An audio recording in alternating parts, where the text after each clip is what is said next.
what is the core problem that we're trying to solve with blockchain? I think of it as something kind of like a server that doesn't rely on a specific server operator and has strong guarantees to offer to the users or people who deploy applications on top of that server. And by strong, I mean kind of similarly to how cryptography gave you strong guarantees about your messaging. So for example, cryptography gives you strong guarantees about integrity. Did you guys talk about message authentication codes? Or MAX? Okay, but you definitely talked about digital signatures, right? Okay, so a digital signature, if you get a message signed from me, you know it's from me with only with math, not by trusting the carrier who delivered it to you or because I scribbled my name at the bottom or whatever. And we want to provide servers that uphold their guarantees, things like liveness or uptime or throughput or whatever, with similarly strong guarantees. At least that's what we're trying to do. I'm not going to make the claim that if you master everything I have to say, then you'll have this perfect infrastructure. But that's the goal. That's what we're striving for and what I think we're making progress toward. So another way to phrase it is trustless provisioning of infrastructure. So we basically want to take the kinds of services that, for example, GCP or AWS or DigitalOcean or whoever provides right now and make those roles trustless.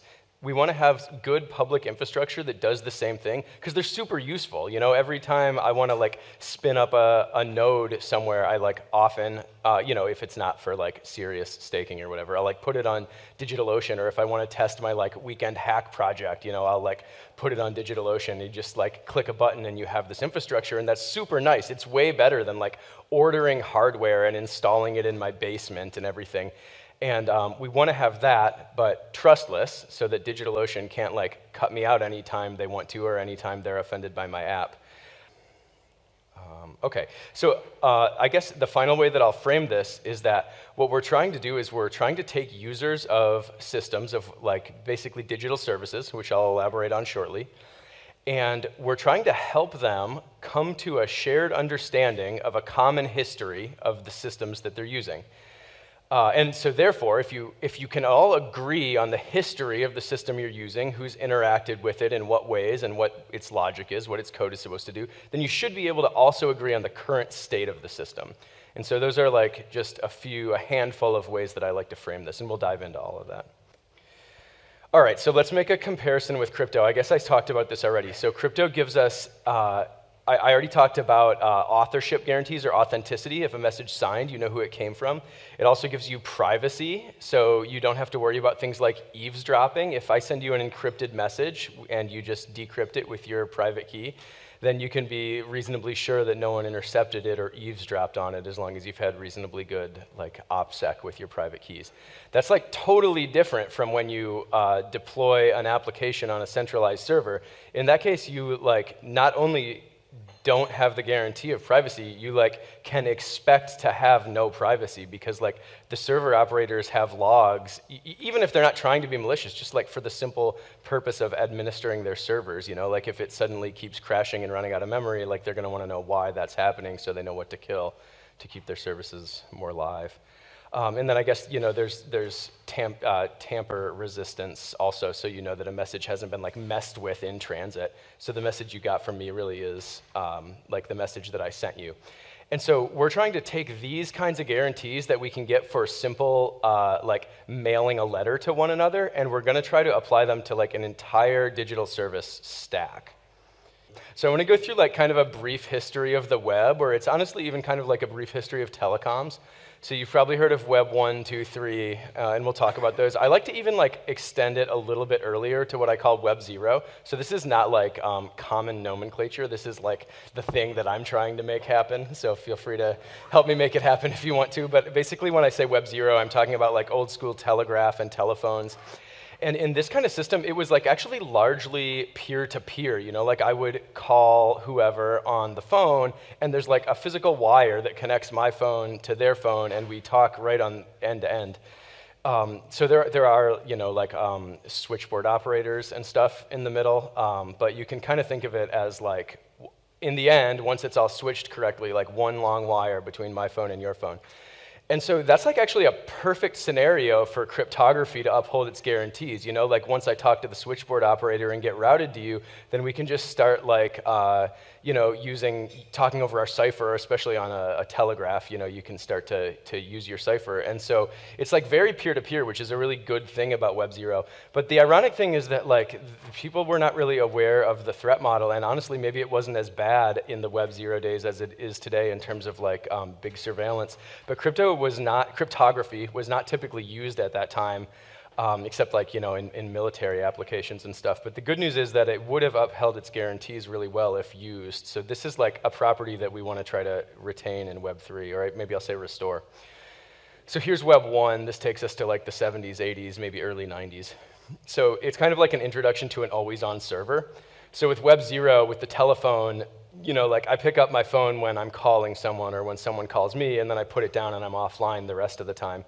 But in Web 1, we have these like always-on servers, but it's still mostly peer-to-peer because people like, at least to kind of a first-order approximation, had their own servers. So in my figure here, we've got like, you know, users and their servers, and so I'm indicating like these pink lines basically mean like a connection to your own server. So like this user has her own server, and these two users like share a server. Maybe they like work for the same company or go to the same university or something. And then this user doesn't really have her own server. Maybe she's just consuming information, and she's more of like a casual user. So Web 1 is like pretty similar to Web 0, and cryptography did start to become used a little bit more, but it still was like not very ubiquitous. And it's basically just because of the kinds of applications that people were using Web 1 for. So the classic example is like to publish your paper or to publish your data set. And the whole idea is like if you're publishing something, you really don't need to be keeping it secret. You're like actually trying to not have it be secret. You know, you're trying to put it out there for everyone to use. Now, for sure, authenticity guarantees would have still been great here, you know, to know that like your data didn't get tampered with along the wire. But again, the threat model just wasn't in practice quite so bad. And so like people got away without cryptography. So then, you know, here comes Web 2. This takes us to maybe like the year 2000 or wherever you want to put it. Web 2 brings the introduction of digital services with rich state. So we're talking about like web apps. Think about like, anybody remember MySpace? I loved MySpace in high school, yeah. And then there's, you know, like the crappy knockoffs like Facebook and whatever else, or whatever your favorite social media platform is. But it's not just media either, you know. There's like eBay and Amazon, and you can like register to vote online and like all kinds of stuff. You know, there's all these services where you just go online, you like fill some data into a web form.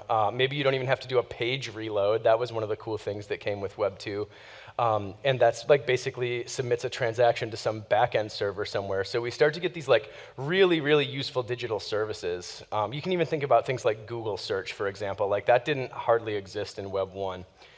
So the thing is, though, like these services are awesome because they add so much value, but they're all administered by these service providers. And the model is basically like, don't call your friend on the phone and communicate directly with your friend anymore. Send us your information, you know? Send your tweet directly to Twitter's server, and then we'll publish it. And then when your friend comes to us, we'll tell them, like, oh, yeah, this is what Joshy tweeted. Don't trust me, bro. This is the real tweet.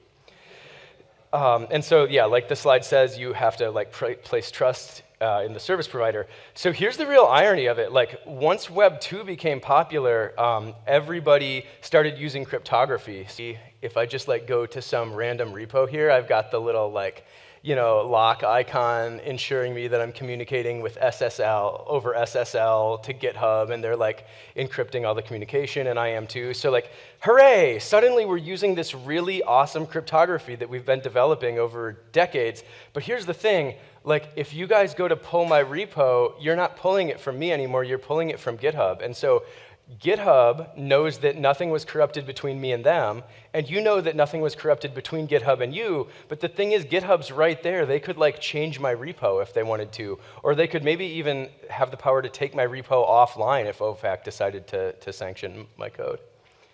Okay, let's see if I can get this rolling again. Yeah, and you can see like the little model here where like suddenly there's no more pink lines, people don't have their own servers, they're all connected to like this one central server. Obviously in reality it isn't a single central server, but the point kind of remains like it's a small number of centralized service providers. Yeah, so I gave a bunch of examples of digital services. So we have like the social media ones, you have like the news sources, whatever your favorite news provider is. And another cool thing is that like, you know, even with Web 1, you can like link out to all the different other content. So it's a really good like distribution network. Even home banking, right? Like even before we start talking about cryptocurrency or anything like that, we have access to our banks and legal services. So let me just ask you guys, what are some other digital services that you can think of that you might have used today or last week or whenever that I haven't listed here? Yeah, go ahead. Yeah, okay, yep, very good. Yeah, a lot of those are based on centralized servers, and some are better than others. You know, some like if you think of like Signal, for example, has very good cryptographic guarantees, but it still depends on the centralized Signal servers for like data availability. So they definitely can't tamper with our messages or like read our messages or forge our messages, but they sure can turn those servers off and kill all of our communication any moment that they want to. Yeah, way in the back. ChatGPT, yeah, super centralized. Wow, I'm very curious what they're doing with all of our data. It's hard to imagine. Yeah, okay, so there's a lot. You know, even things like the first day that I was here, I didn't know how to get to UBA from my hotel, and so I just like looked it up on Google Maps. So they're everywhere.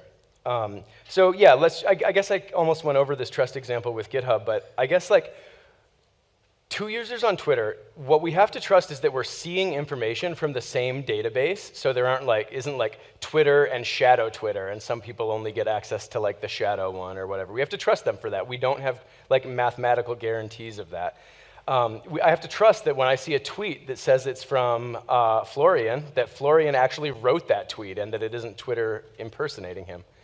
And vice versa, you know, that other people see our messages from us. And yeah, basically, you know, to say it in a little bit more abstract sense, that we're kind of interacting with the application as equals, as parties who get equal access to the service. Okay. Yeah. If Florian signs his tweet, how can Twitter change his tweet at all? Yeah, right. So there is cryptography at one level, at the SSL level, basically so that Twitter knows that the message is authentic, but then it gets deposited into Twitter's database, and then when you go to load it, what you see is data that was fetched out of their database and signed by Twitter. Now, like, an ideal app would allow the signature, like, signed tweet data to be stored in the database and that signature forwarded onto the users, but in reality that's not how it happens. And if you want to do that on Twitter, you have to like tweet ciphertext, you know, and you have to punt it to the user, or best case scenario like their browser extension, to like decrypt the ciphertext. And when it's happening at a manual layer like that, it really kills the UX, the user experience. Great question. So yeah. Yeah.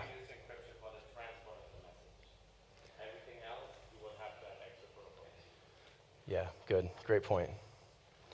In fact, that's what does TLS stand for, Florian? Isn't it Transport Layer Security? Or? Okay, yeah. Okay, so yeah, I feel like I've actually made these points already. So these are the problems that service with having trusted service providers. Okay, so here's a little thought experiment. Bitcoin came out in 2009. We all heard of it at some point. For me, it was 2012. For some people, it was earlier. Some people, it was later. It's a pretty simple application when you think about just the money thing, sending money from one person to another. So how many of you think that if I give you like a weekend hackathon project, you could develop some kind of like Web 2 style service and deploy it to AWS or DigitalOcean or wherever that would basically act, you know, like a currency where I could like log in and send my peers money? A few, okay, yeah. Some people think they could. Some people aren't very good Web 2 developers. Aaron? Yeah, you could do a good job using Substrate. Very nice. That wouldn't be Web 2 style, though. Yeah. So I mean, assuming you have like some reasonable Web 2 developer skills, like that's a super easy thing to do. You have, you know, maybe make some like PHP script and some front end, and you have like some MySQL backend or whatever, and it just like stores a list of every user to their account balance, and then people like send their transactions. It's like a very, very simple application that could easily be built in Web 2.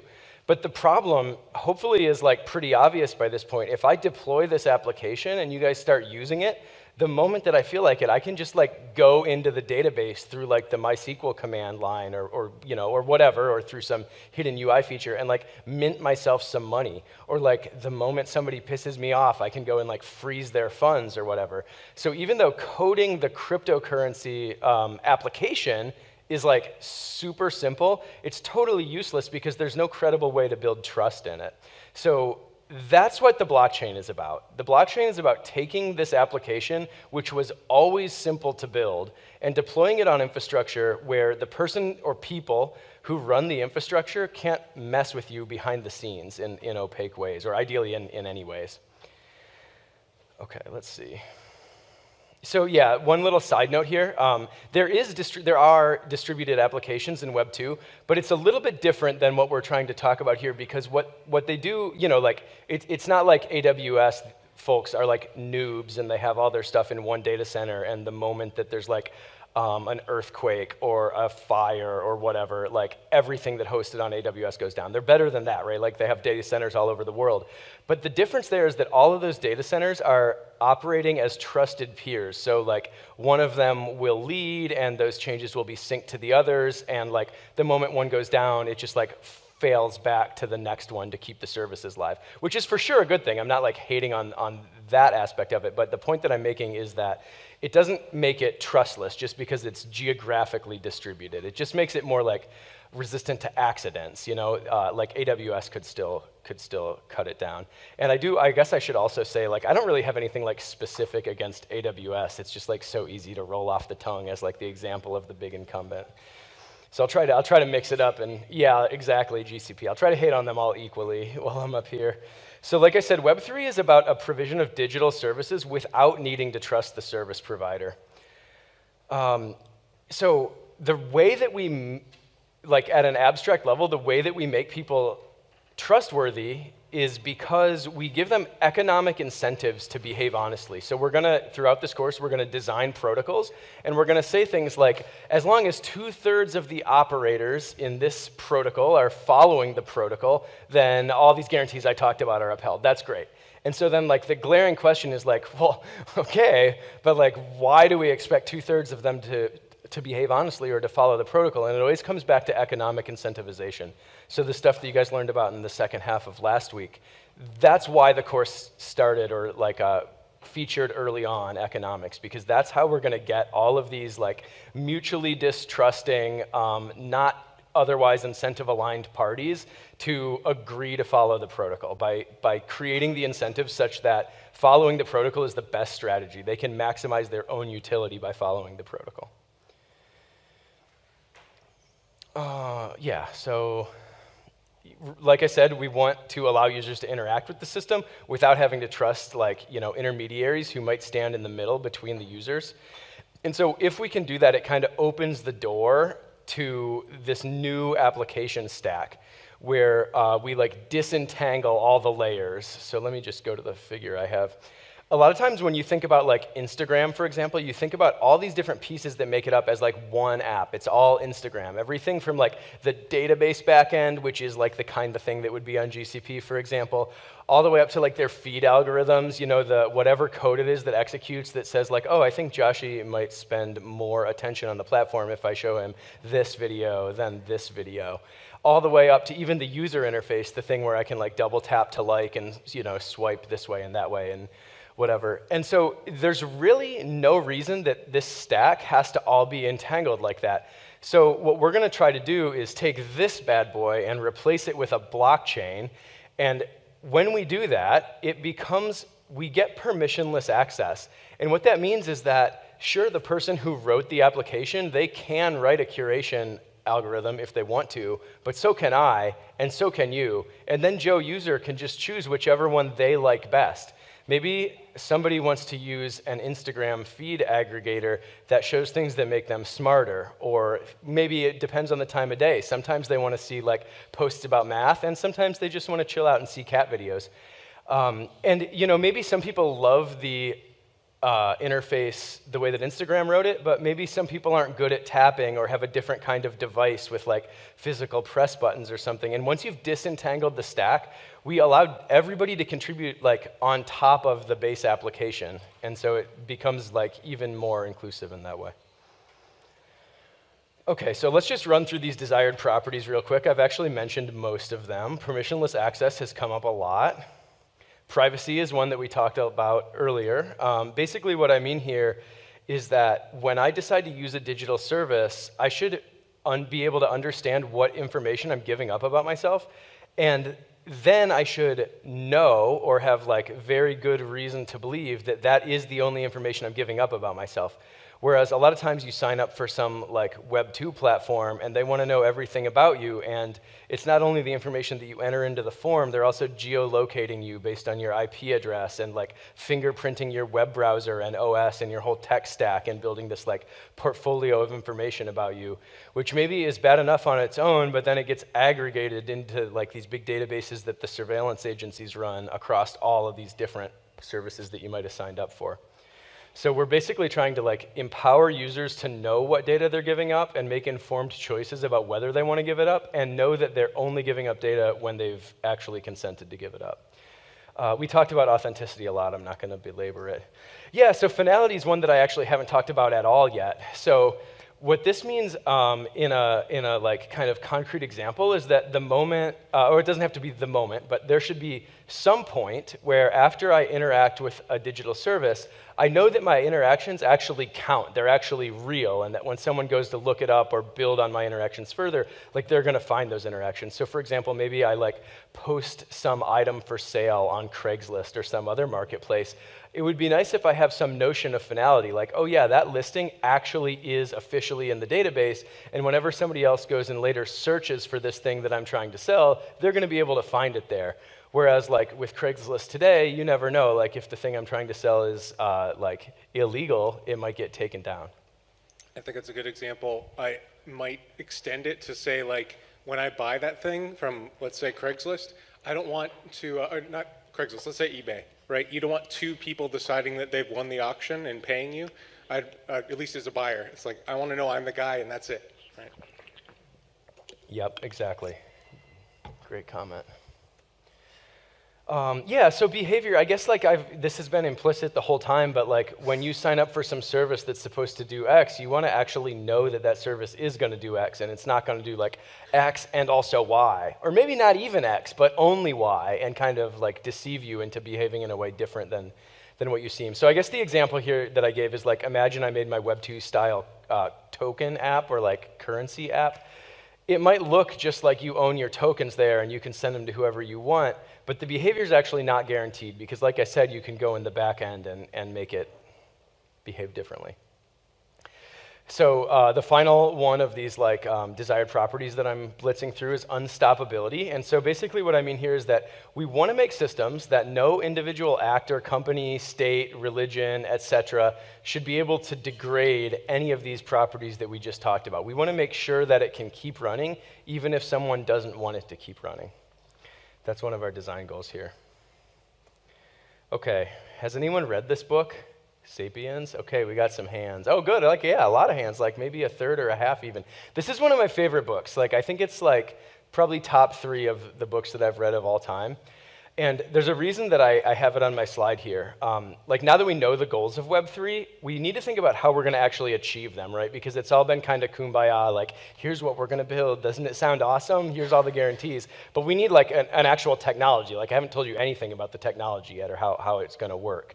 So the key, at least the way that I conceive of like the key idea, is that we're going to allow users to agree on a shared history.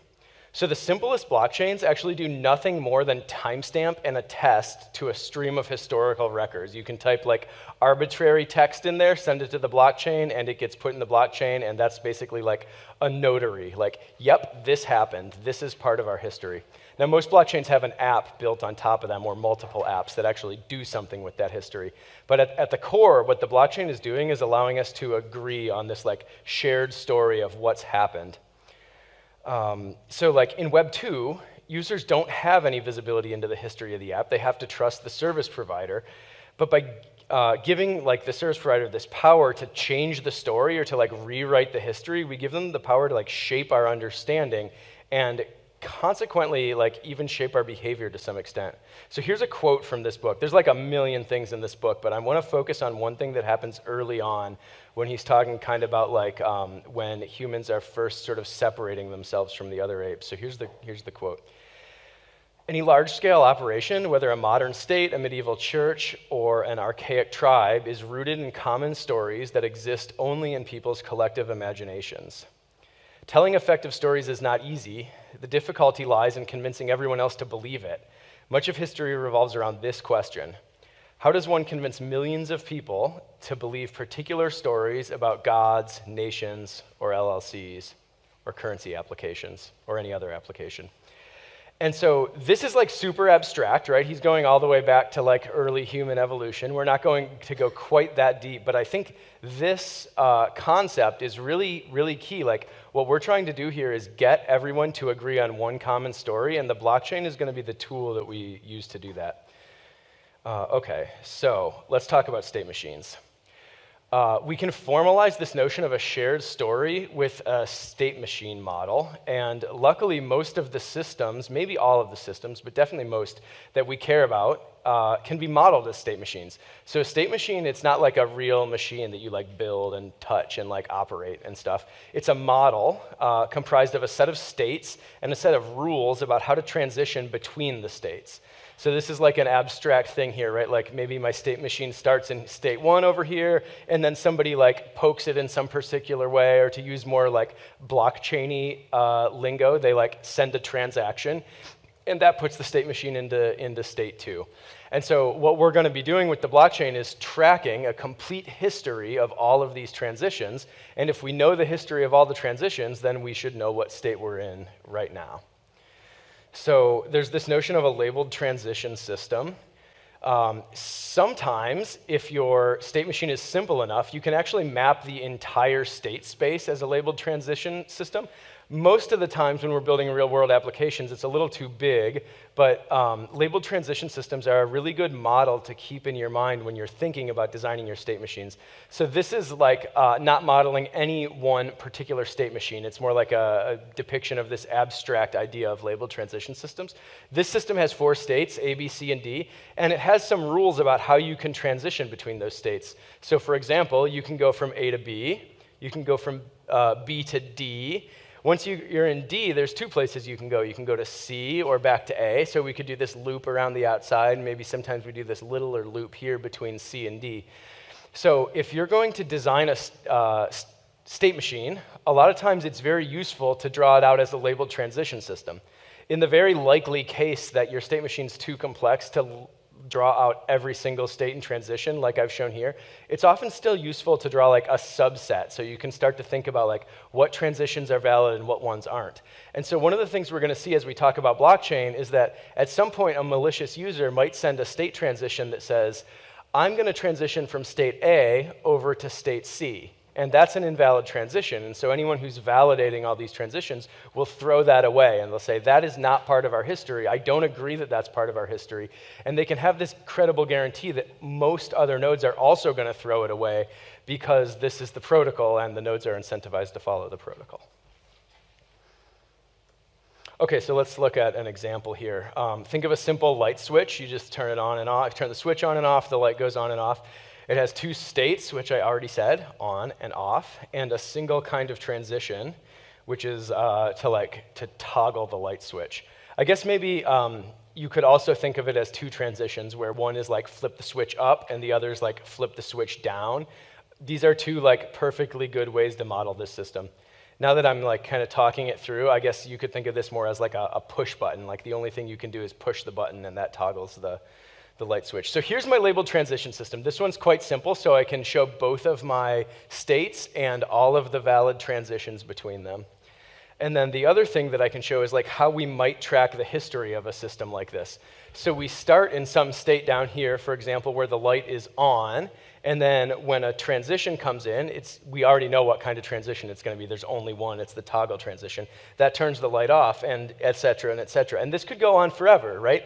Now, this is such a simple state machine that, like, this isn't going to be a very interesting history. It's just going to be toggle, toggle, toggle, toggle forever. But with that information, if for some reason knowing whether this light was on or off is like super important to your society or your community, you've now achieved it, or at least we know a way to start achieving it. So let's look at some bigger examples. Here's one that I'm calling digital cash. So this is one where I can't draw the entire label transition system because it's way too huge. Each state is a set of banknotes and basically like a 1,000 peso bill or a dollar bill or whatever. And so each banknote has an amount and an owner, and then a transition basically involves consuming or spending some of the banknotes to make some new ones.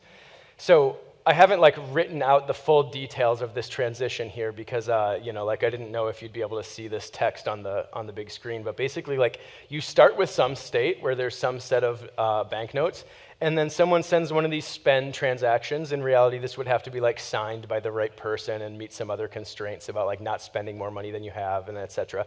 And then it transitions into some new state. And so this is how we can model this is one way. Andrew's going to talk in depth later in this module about another way and the strengths and benefits of each. But this is one way that we can model a digital currency. This is roughly speaking how Bitcoin does it. Okay, so here's another example. Social media. The state is basically the set of posts and their associated comments and reactions and stuff. And a transition is all the normal things that you can do on social media, like making a post or reacting to someone's or posting a comment or whatever.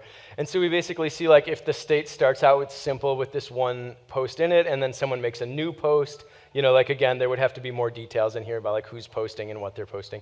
Then we get to this new state, and then maybe the next transition is that somebody likes post number one, and so now the state contains a record that this thing is liked. And so again, just to drive the point home, the idea is that if you know the starting state and you know the history of the transitions, then you know the current state. And so you can sit and watch as every transition comes in. You can validate them yourselves and say, this one's good, we're adding it to our history, or this one's bad, we're chucking it, it's a invalid transition. And then therefore, you can know the final state. Okay, so there's all kinds of these that we could make. Here's 3 examples. Something like Uber, something like maybe Polkadot's governance, or maybe some of you live in countries where they're actually experimenting with online voting or digital vote counting. And then one of my personal favorites, a gambling application. So all of these things can be modeled as state machines. And I want you guys to just take 2 to 3 minutes and just pick one of these, or even better, pick one that I didn't put up here, and brainstorm what the states might be and what the state transitions might be. Very nice. Did anybody do one of these 3, out of curiosity? Nikos? Yeah, so we discussed with Bruno the ride-sharing platform, Okay. And Uber-wise. So what are your states and transitions? So the users, let's say, are the actors, is the guy who wants to use the Uber and a bunch of Uber cars. The state, the first state would be the request, so a request of the first user to the need to share an Uber. The second would be the user will be on a state of waiting, and the Ubers will be on a state of pending to respond. The next action state transition. Thank you. Transition would be the response of the Uber. So the state now becomes that the user is pending to accept one of the responses because the transitions are many on this model, and the taxi and the Ubers are on an approval state, we approved and we're waiting, and some other Ubers may be in a decline state that I don't want to do. Yeah. The next state would be the match, so the user will actually transition and say, yeah, I want this one, this Uber. Yep. So the state changed to the user approval and waiting now for the Yeah, Uber. good. Uber becomes the waiting. What was interesting too is a lot of these have the concept of the user. So the user is stored in all these states thought that was interesting. Yeah, so yeah, that's true. So like some of these simplest state machines that I've talked about, like the toggle switch, there's like no concept of user, right? The state is like on or off. When we start to talk about like real systems or like digital services, they're almost always going to be multi-user systems. And so then that's when you start to see things like this, where there's a notion of like each note has an owner, or another way would be like each user is mapped to some status, like waiting for a ride or in a car or whatever. This is actually what Andrew's lecture is going to be about. There's like kind of like two broad categories of how to make a multi-user state transition machine. And so I wanted to also point out something else from what you guys were just saying. Like, if you're not sure what your states and transitions are, think about like if you had some app on your phone to do this. Like every time you click submit or like poke some action on your phone, that's most likely a transition. And then the state is like what is in between those transitions. Like what do you expect to have happened because you clicked submit? So that's a good way. Sometimes people kind of get the states and transitions like inside out from each other. Okay, awesome. Thanks again for taking that seriously, guys, and really talking through it. I really appreciate it. Okay, so I've said this already, but here's the slide for it. If we agree on the starting state and we agree on the history of transitions, then we must agree on the current state. And so like, I'll say now that we have this like kind of mathy model of systems, namely this state machine model, we can see that the notion of shared stories like being powerful, it's more than just slick language or like philosophical mumbo jumbo. Whenever you start one of these chains of state after state after state, once you start tracking a history, it's basically a vocab word I'm trying to introduce. This one over here, on the way on the left, the starting state, it's perfectly fine to call it starting state, but it's common to call it anybody know the term? Genesis state, yes, bingo. And so I wanted to say that like, to kind of tie together this notion of state machines all the way back to the like really high level quote from the Sapiens book, if you think about this term Genesis, like even that comes from mythology. People were talking about like the Genesis state hundreds of thousands of years ago. And so really what we're trying to do here is take this process of social agreement and formalize it and put a mathematical model around it to try to make it scale up to a size that it can work for like, well, the ginormous societies that we have today. Okay, so here we go. I told you this lecture was about blockchains, finally coming true. We basically can think of a blockchain in three parts. One is the state machine. That's what we dove into pretty deeply here. We know that that basically boils down to what does the state hold? So that might be information about money. It might be information about where coffee is. It might be information about what floor the elevator's at. The next one is the data structure. So how can we cryptographically represent a history so it's tamper-proof? So I've shown you diagrams like this, and it's all like nice. We have this history of transitions, but if I just go and dump this on some server, it doesn't uphold any of these guarantees I was talking about, right? Like the server operator can just go and mutate one of these, and it would be very hard to detect that. So the next lesson that we're going to do after our coffee break is going to answer that question. That's the part about the blockchain data structure. And then the last part is consensus. Once we have a way to cryptographically link our history together so that every history is distinguishable from every other history and is tamper-proof, then the last piece is to answer the question, like, of all of these various possible histories, how can we, a group of mutually distrusting individuals, agree on which one of the histories is actually the real history? And what part of that history is final? Okay, so short history of blockchains. I'm going to try to wrap this up quickly. It's going longer than I expected. So first is Bitcoin. You might have heard of it. Has anyone heard of Bitcoin? Hopefully, by this point, hopefully. So Bitcoin uses this unspent transaction output model and proof of work consensus. So in Andrew's lecture, you're going to learn what the heck I mean about UTXOs, or unspent transaction outputs. And in 2 of my future lectures, we're going to learn all about consensus and what proof of work is. I guess one more thing I'll say about Bitcoin. I saw this tweet where somebody was saying like Bitcoin, the original app chain. And I think that's kind of cool because like Bitcoin is really a blockchain that has only one application on top of it. It's just a money chain. That's like its only application. I'm not saying that's good or bad. I'm just saying like it is. This is a way you can think about blockchains. So next is Ethereum. Here we have like a generalization over Bitcoin. So the consensus layer until recently was basically the same as Bitcoin, although recently there's been some innovations in the Ethereum network. And instead of just having this money application, what we have in Ethereum is actually like a quasi-Turing complete virtual machine. And unlike Bitcoin's UTXO, it uses the account-based system. So remember I said there's like kind of two big picture ways of doing this, so accounts is the other one. And so like accounts can have token balances. In that way, it's kind of similar to Bitcoin. But they can also store executable code, which when you deploy code to one of these platforms, it's typically known as a smart contract. So in Ethereum, you can have smart contracts. Any user can deploy their application on top.